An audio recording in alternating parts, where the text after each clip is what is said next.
Hello and welcome to this tutorial of Keystone 3. In this video, I'll show you how to get the most out of it and make it the ideal companion for your keyframes and layers in After Effects. If you're a user of previous versions of Keystone, you'll notice that the overall interface hasn't fundamentally changed, but you've probably spotted some new buttons up top. These are section shortcuts. Clicking on them toggles their corresponding sections open or closed. This is one of the major new features in Keystone 3.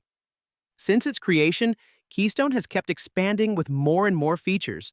And with so many functions, a new system was needed to access all the functionality without taking up too much space. This new version gives you much more control thanks to these individual shortcuts. In this example, I only have a few shortcuts, but you can add as many as you like in the Preferences menu. Each section can be set to one of three states: permanent, where the section is always visible; shortcut, which enables the shortcut buttons; and finally, hidden, which lets you completely hide a section in case you're not interested in certain features or they overlap with tools you already use. The main goal of this system is to minimize the interface while still providing quick access to everything. For example, on a small laptop, you can switch every section to shortcuts and free up a lot of space.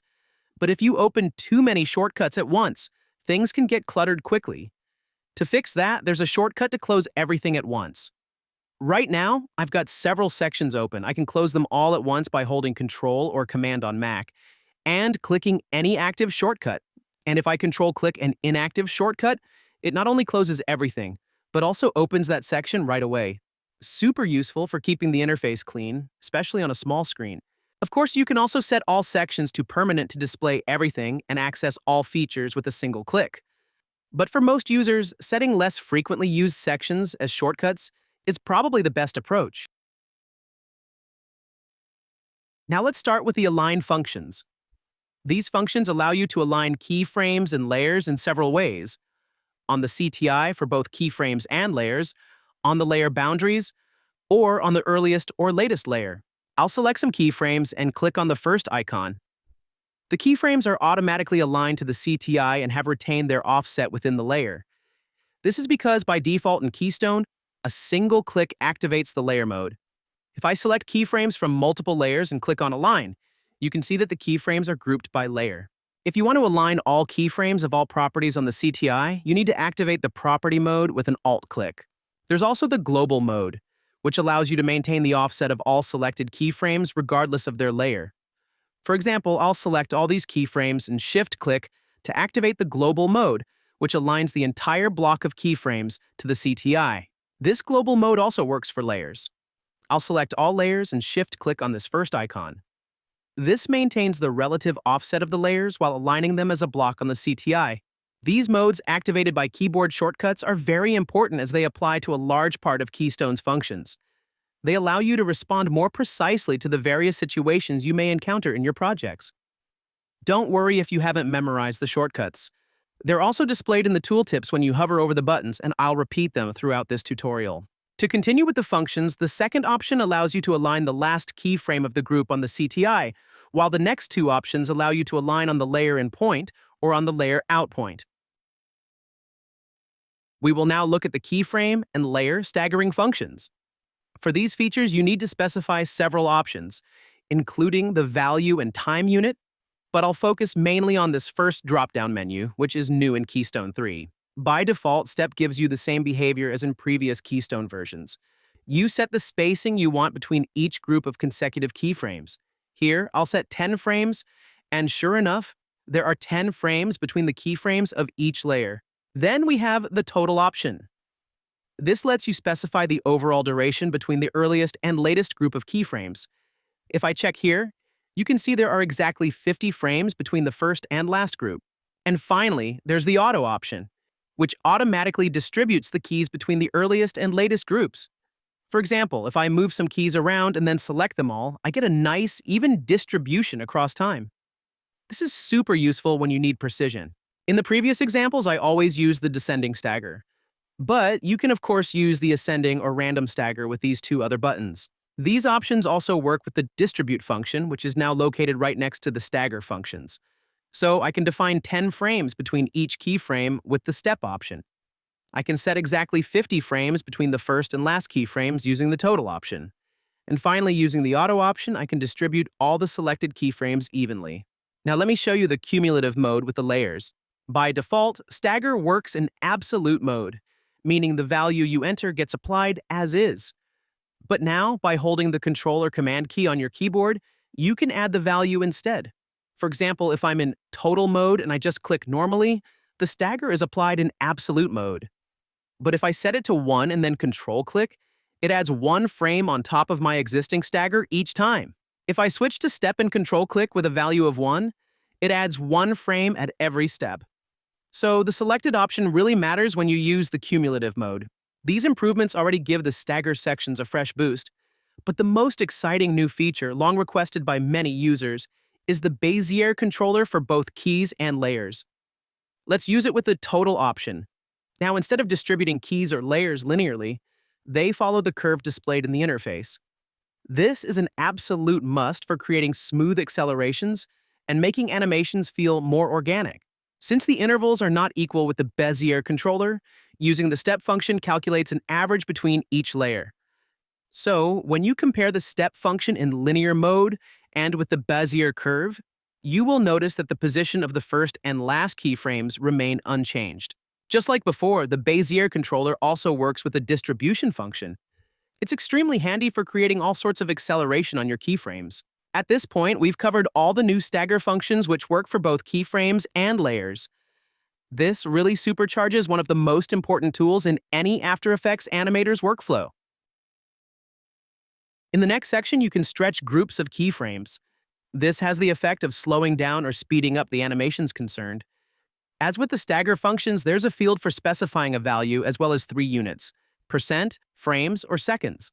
Choosing percent works exactly like the stretch option for layers, except that it only affects selected keyframes and not layers. 100% corresponds to the current state of the keyframe group, and nothing happens if I click on the icons. If I set this to 200%, it doubles the duration of the keyframe group in the timeline and slows down the animation. If I want to speed up the animation, I indicate a value lower than 100%.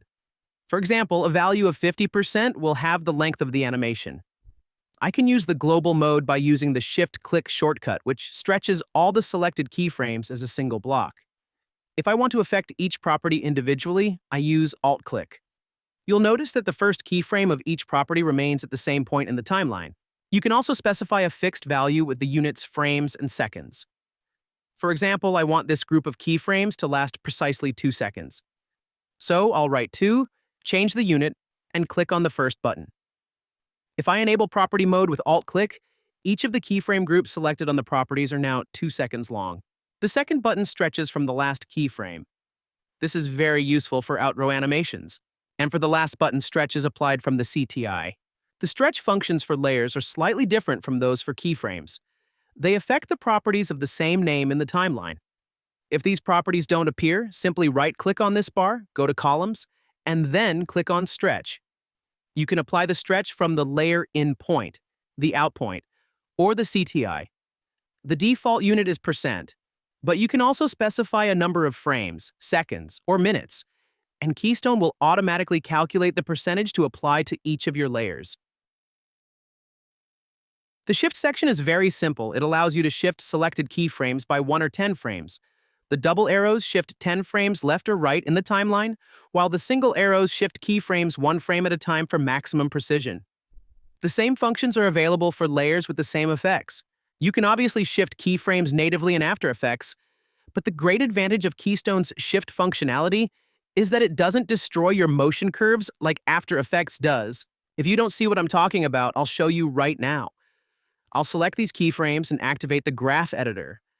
If I select these 2 keyframes and move them with my mouse, it completely destroys the motion curve I had created. In contrast, you can see immediately that Keystone perfectly preserves the motion curve of the keyframes. It's important to note that this easing preservation works with all Keystone features. For example, I can select this keyframe and align it here, or I can stretch these keyframes. In all cases, the overall shape of the motion curve is preserved. In addition to preserving keyframe easing, the shift functions and many other Keystone features have another major advantage. They can be combined with the link options in the Keys or Layers panels, which allow you to link or not keyframes with layers. By default, with keyframes, when the first option is enabled, keyframes are not linked to layers, meaning the layers don't move when you manipulate keyframes. This is the native After Effects behavior if I decide to move these same keyframes with my mouse. However, this behavior is frustrating in certain situations. Here, I've already created several animations on different pre-comps, and I want to offset the intro keyframes of each of these pre-comps. This works very well, but since these are intro keyframes, I would have liked the layers to follow the keyframes. Once you're in this configuration, there's unfortunately no simple way to correct this natively in After Effects. You have to manually offset the layers one by one, and then re-offset the keyframes precisely. If you have many layers and keyframes, this is a process that can take several minutes. I'll avoid all this hassle by undoing the stagger and activating the option to link keyframes to the layer and points. I'll click again on the stagger function, and this time, the layers and points are properly linked to the selected keyframes. If I undo again and start over, you can also note that this doesn't affect unselected keyframes, nor the layer out points which have kept their original position in the timeline. The third option allows you to link the layer out points with the selected keyframes. I'll decide to randomize the timing of these keyframes, and this correctly moves the layer out points without touching anything else. Similar options are also available for layers. By default in After Effects, layers act as containers. When you move them, the keyframes are linked and move at the same time. Thanks to Keystone, you can now separate layers from their keyframes. For example, in this scene, I want to align these layers without touching the keyframes. Just activate this option, click on Align, and as you can see, the keyframes stayed in place while the layers were correctly aligned. The second option allows you to link only the selected keyframes to their respective layers. Here, I want to shift the layers while keeping the intro animations. I'll select the appropriate keyframes, click on the option to link layers with selected keyframes, and shift the layers. As you can see, the unselected keyframes stayed in place while the layers and selected keyframes were shifted. All these link options are very powerful and are a huge time saver as they have no native equivalent in After Effects. However, don't forget to reactivate the default options when you're done to avoid any unpleasant surprises later. Let's continue with the labels, which are accessible for both keyframes and layers. Simply select an element and click on the color of your choice. For example, I can color all the layers in pink, then all the intro keyframes with the same color, and the outro keyframes with another. And you can also easily reselect keyframes by control-clicking on the color of your choice, which is very handy when you have many keyframes spread across multiple layers. You can also add keyframes of another color to the selection with Shift-click, and remove keyframes of a certain color with Alt-click. And all these shortcuts also work for layers. In the Keystone Preferences menu, you can decide how many labels to display per row, which directly affects their size. You can also decide to show or hide certain colors. I personally decided to hide the darkest colors for keyframes, so they stand out properly from the timeline background, which is also dark. Next are the duplicate and flip options. I'll simply select a group of keyframes and click on Duplicate. Duplication is performed at the CTI on the earliest keyframe in the group. The second option lets you duplicate and flip at the same time. This is ideal for quickly creating outro animations. The third option flips keyframes. By default, a single click activates the layer mode and preserves the offset of keyframes belonging to the same layers. If I want to reverse the keyframes of each property individually, I need to use the property mode with the Alt-click shortcut. Now I'll select keyframes on several layers and click on the same flip icon. As you can see, by default, the layer mode is used and keyframes are grouped by layer. But just like with the features we saw earlier, I can activate global mode and flip the entire block of keyframes with Shift-click.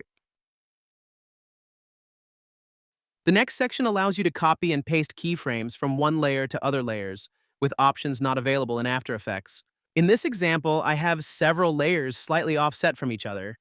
They have the same animation and the same keyframes. I want to continue this animation, so I'm going to create two other keyframes randomly. By default in After Effects, to duplicate this animation on the other layers, I have no choice but to copy and paste these keyframes, but then they end up aligned on the CTI and I have to move them manually, which is a real pain when you have a lot of layers. I'll undo this and show you a better way. With Keystone, I'll simply copy these keyframes, make sure in point is selected, Then select the other layers and click on Paste. The keyframes are automatically placed in the right spot on their respective layers, which makes things a lot easier and saves a lot of time. In situations where you want to update animations that are not aligned with the layer boundaries, you can use the key selection option.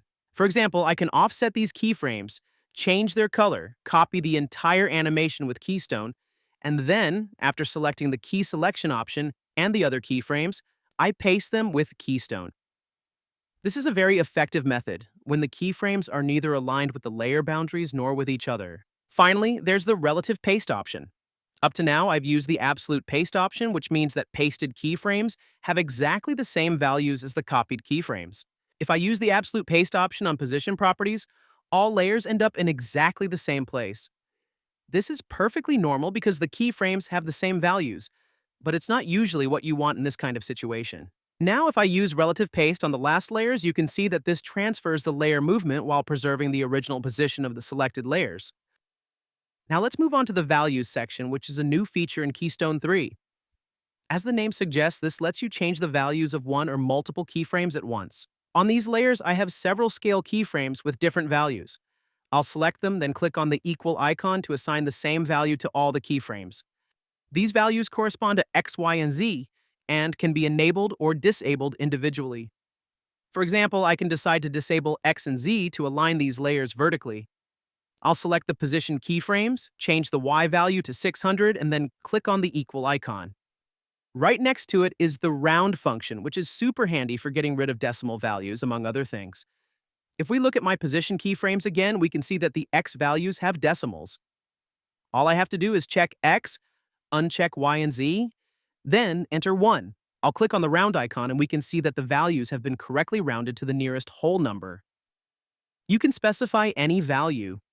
For example, here my layers have fairly random position values and I want to align them on a grid.